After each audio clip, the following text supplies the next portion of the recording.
they're much older. They're way older, and they're harder to find.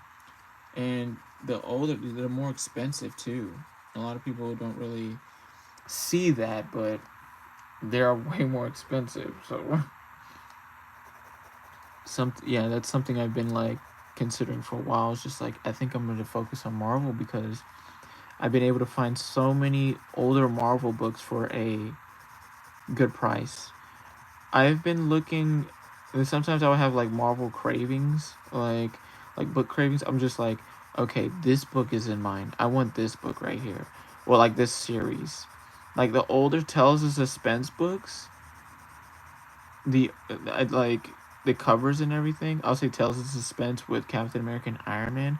Those books, I love the art in those books. I mean, I have a few of them already, but the much older ones, like the shadowing, the shading, and the detail and all that stuff, they're so beautiful. And I just want to get those books just because of how they look. Literally.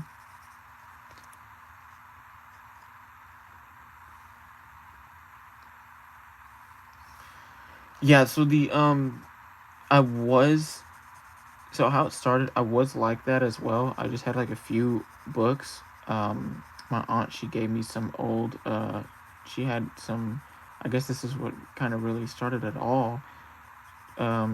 She moved into when she moved in the place she stayed in, it had comic books at the top of the closet. You know how you open a closet, there's like the rod where you hang the your clothes and everything, and above that is like a, I guess, a base where you can like a shelf or something like that.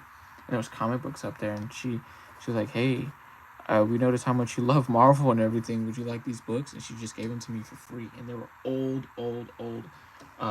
There were some not super old, but there were some old books in there, old Marvel, old DC books in there, and I was like, sure, and I took them, and then I started looking into comic book stores to go to. Yeah, so it's just like, let me collect this stuff. This stuff is awesome, and I've seen how beautiful these stores looked and everything.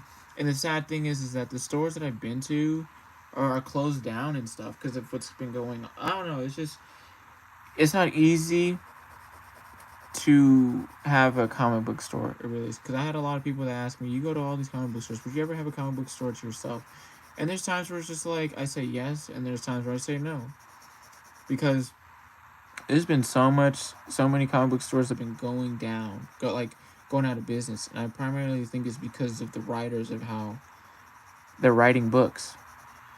A lot of people push for ideas for how comic book characters should be and how they should change, and severely affects fans that have been there for a long time. And when they release these books, the people who push on how these characters should now be, they don't even put their money towards it. They don't, and that affects comic book stores. It really does. And it's frustrating. You don't want to see comic book stores go out of business. You want to see more opening. The you want to see the industry, the community grow. You want to see people support one another, but big corporations don't really understand or see. They don't understand or see that. And I do think that there's a shift now.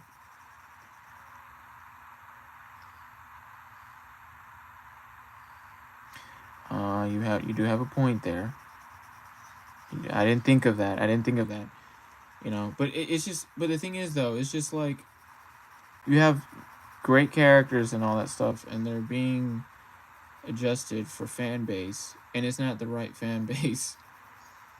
If you're a fan and if you want these characters to be the way that you want them to be, buy the book. You know, but that's not. It's not really the case. Uh, yeah. See, look at that. See, this Todd McFarlane looks crazy. So yeah. So yeah, Pokemon cards, for instance.